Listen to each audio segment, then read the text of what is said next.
coming from a loss galing kay Reggie Suganov, no? Nagkaroon ng technical decision following an accidental headbutt. Pero yun nga, so it is a comeback fight.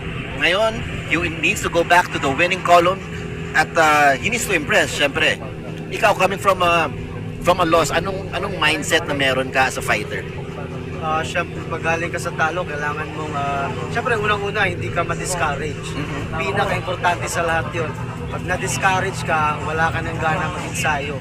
And pag galing ka rin sa talo, dapat mag-motivate ka pa. Kasi ibig sabihin, kung natalo ka, may kulang pa. Magtsaga ka sa ensayo. At saka ngayon, dapat si Mark Viseles, pakiramdaman niya muna yung katawan niya dahil medyo mahabang panahon nagpahinga to. That's right. Kasi yung last fight niya was February 25 this year, no? So 8 months layoff siya. So let's see kung anong mapapakita niya ngayon, kung anong improvement, adjustments ginawa nila ng Doc J during training camp.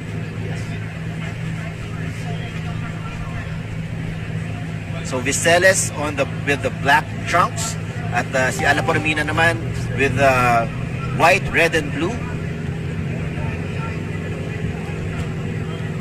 Good right to the body by Alapormina, but Viseles took it well.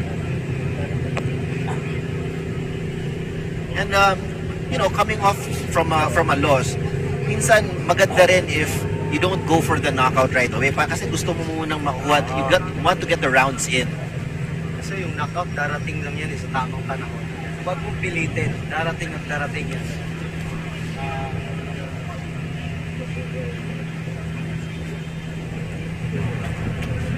So ngayon, si Alapormina is throwing combinations. But Viseles has a very good head movement. Yung responsable siya. Kung na-headbutt na naman. We don't want that to happen, no? Kasi yun nga, the last fight of Viseles was stopped due to an accidental headbutt. At mukhang same case ngayon. Tingnan natin kung how bad the cut is. Medyo Bago lang tayo nag-usap na bro na galing sa sakit natin. ayun na nga. Ngayon, meron na naman. Let's hope hindi ganun kaseryoso yung cut niya at yung location, no, is not enough para matigil yung laban. Kasi sayang naman yung preparation nila. But of course, the fighter's welfare and health ang pinaka-importante dito. But nakita na ng doctors from ringside and they think Viseles is good to go. Hindi ganun kalaki yung sugat pero medyo malakas yung ng dugo. Yeah, and Mark, syempre, ikaw, you've been a fighter for so long. How does a headbutt affect you dun sa laban? Mahirap kasi unang-una distract yung blood na lumalabas kasi syempre dumadaan sa mata mo sa gabal At saka mainit yan. Good left hand from Viseles pero may sagot din sa Alapormina. Yan yung mahirap pag nasugatan ka sa kilay kasi panay punas ka At tumutulo kasi sa mata mo, no? Oo, sa gabal yan. But you know, this is boxing and accidents happen. At you just have to keep fighting. Yeah. Hanggat hindi iniinto ng referee. That's right. Pilitin mo yung sarili mo na lumaban talaga.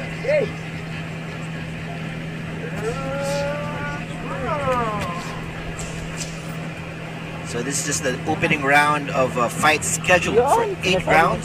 We have 10 seconds left in this opening round. Medyo maaga yung sugat ni Mark. That's right.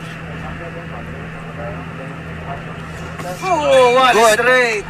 Good way to end the round if you're Mark Viseles. And syempre minsan, alam mo yung mga judges, you have to leave a lasting impression. Kaya maganda you finish the round strong. And now the cut man for Viseles has his work cut out for him. Tingnan natin, he needs to stop the bleeding para hindi siya maging sagabal in the later round. Round 2 pa lang, ilang rounds to. Wala tol. Kailangan nilang Asa, mamatigil di ba naingong tayo na? distract yan sa boxers nila. And syempre, you have to stick to the game plan. Yun ang nagiging issue kasi if nagkaroon ka ng cut, you feel like merong sense of urgency kasi anytime pwede siyang tigilin. Oo. At saka malaking epekto yan sa laban. Kasi alam mo bro, kahit na may game plan kayo, pag may sugat ka sa kilay, mawawala yung game plan mo kasi iingatan mo yung sugat mo. Nagiging factor talaga siya. Oo.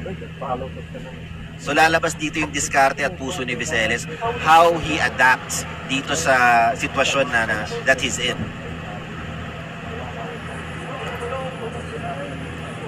But if you're Ala Cormina, syempre, it was caused by an accidental headbutt. But at the same time, you can exploit and take advantage of that cut. Oo. Nakakagana sa kalaban, pinagtubuan mo. Like any predator, no, na humahabol ng prey. Tapos ikaw, wala ka masyadong damage. And Ala Cormina is throwing haymakers against Viseles, but tumatama sa gloves at sa depensa ni Viseles. So that's a good way to defend yourself. Nagiging target.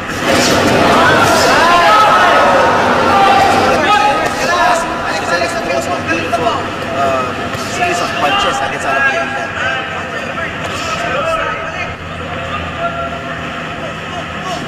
Good uppercut from Viseles. Tingnan si Mark dito kasi mahilig sa overhand. Ganda ng hulog ng left hand ni Viseles. Mahilig sa overhand yung Alafor. But at the same time, yung mga overhand na yan, kita mo siya from a mile away. So kailangan mo sa timing ng good body shot from Viseles. But Ala Cormina is throwing shots of his own. Hindi mo talaga maiwasan yung Good uppercut from Viseles. kaliwete yung kanan ng laban. Oh! Wala ko ka. But Ala Cormina is a tough customer. Kita mo, hindi siya nade-discourage doon sa mga patama ni Viseles. Para sa niya, sabi niya, meron din ako niyan. Good short uppercut from Viseles. Hindi pwede na Ala Cormina kasi hindi mo siya nakikita na napapahinto eh. Like, after siya makatanggap, dumidiretso pa rin siya. Good body shot from Viseles. But Ala Cormina is still stalking and parang siya pa nga yung nag-i-initiate ng aggression ngayon, as you can see. Medyo ano talaga yung sa laban. Panin muna si Mark. And that's the problem. May kalaban ka ng marunong at the same time, you good left hand from Viseles. So this is a good test of character for Viseles. Ito yung mga nagpapa-improve and ma-prove mo sa sarili mo na kaya mo malabanan yung adversity. Alam mo, makikita mo yung tapang ni Mark eh. Kasi sa ibang boxer, pag nakat na, maayaw eh. Early round, kasi alam nila na pwedeng maging tabla yung laban. And you know what they say, kaya mo ituro yung boxing, kaya mo ituro yung skills, endurance, kaya yan yung training, but ang puso, yan ang hindi matuturo. Dapat nagagaling yan sa boxer. Oo.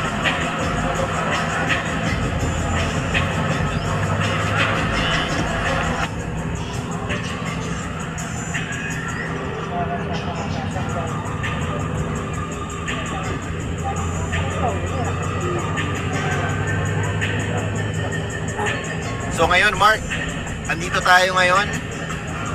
Nasa corner na naman sila for the third round. Anong adjustments ang kailangan gawin ni Ala Cormina? Kasi despite the cut, Viseles is being effective.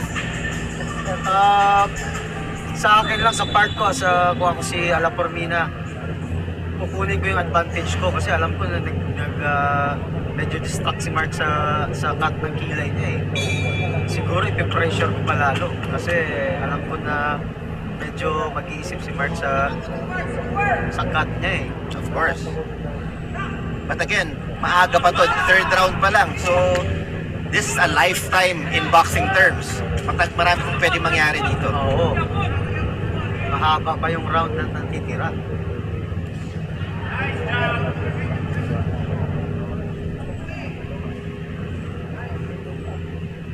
napapansin ko lang dito kay Mark, hindi siya masyadong mahilig bumitaw ng jab.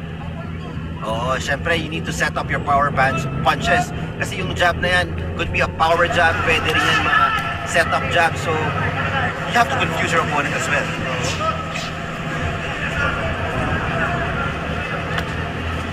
Good left to the body by Viseles. Good left hand again from Viseles. And I think Viseles smells blood right now. Medyo nasasaktan sa body shots yan. Makikita mo sa body language, hindi mo pwedeng itago yan. Nasasaktan yung Alapormina.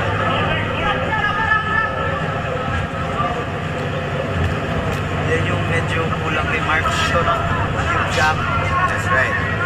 Let's see kung meron. But despite that, he's scoring punches dito scoring points with his combinations dito sa round number 2. And we're on the halfway mark of this third round, scheduled for 8. Combate 15 brought to you by Mega Sports Promotions in collaboration with ARQ Sports.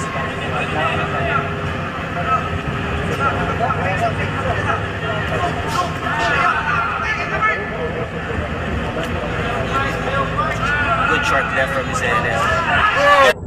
Good! But Alapormina answers with a combination of his own. Maganda din si Mark dito dahil makikita ko na Alapormina may power. Definitely.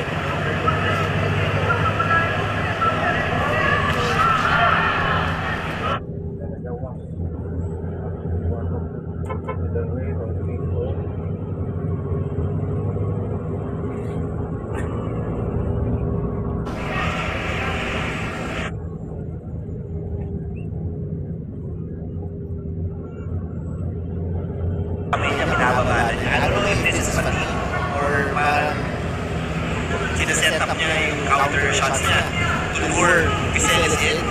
Oo. Napainis siya. Parang pahit. That's right. Nakikita ko na Alapormina medyo pa. And yun nga, wala pa tayo sa halfway mark itong laban na to. Good straight! Ayan na, ayan na! Beautiful combination from Rastamak Viseles. And Viseles says, come on, let's go. Ayan na! Ayan na! Alapormina is on the back foot on his bicycle right now, trying to get away from the barrage of punches nitong si Viseles. Good left hand. I think the referee needs to have a close look dito kay Alapormina because he's getting so many punches to the head and body. Hindi niya Alapormina yung body shot. And this could be the beginning of the end for Alapormina unless they make some adjustments. And mukhang lumalapit sa Alapormina sa corner ni Viseles. Just as we saw from earlier, sabi nga natin, he took so much punches, baka hindi na okay siya for the welfare of the boxer. At the end of the day, this is a sport, this is boxing. You live to fight another day, and that's a good business judgment from the side of Alapormina. And a good comeback fight from Mark Viseles.